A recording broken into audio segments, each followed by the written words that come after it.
Internet!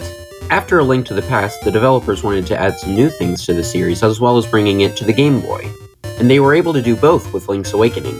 The game takes place on Koholint Island, where Link washes the shore. Rather than collecting pieces of the Triforce to defeat Ganon and save Princess Zelda, Link has to collect 8 instruments to play a melody and wake the Windfish in order to leave this island. It's honestly incredible what they were able to put on a Game Boy cartridge. You can do everything with just the Game Boy buttons, although there is a lot of item swapping.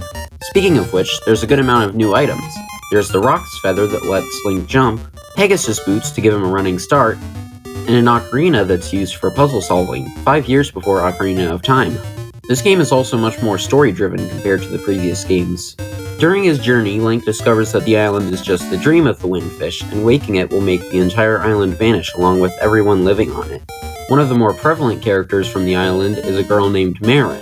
She's the first one to find Link washed ashore, and brings him to her house in Mabe Village. Eventually, she spends more time with Link, and she even confesses feelings for him. Her father, Tarin, who kinda looks like Mario, also appears throughout the game, even taking the form of a raccoon after eating a mushroom in the forest. There are plenty of other references to Nintendo characters in the game as well. The Chain Chomp and other Mario enemies, Richard from The Frog for Whom the Bell Tolls, and even Kirby. Plus, it's possible to steal items from the store instead of paying for them.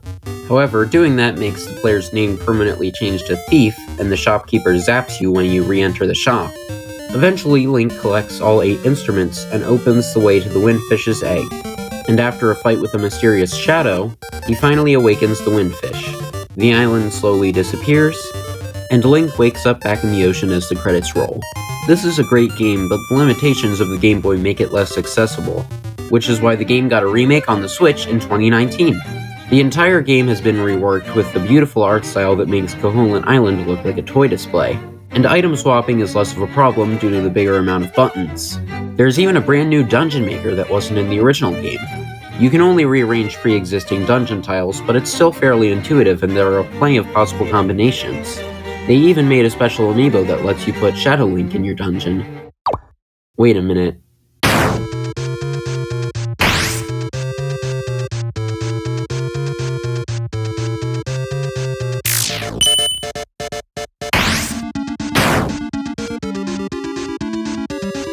Goodbye, Internet.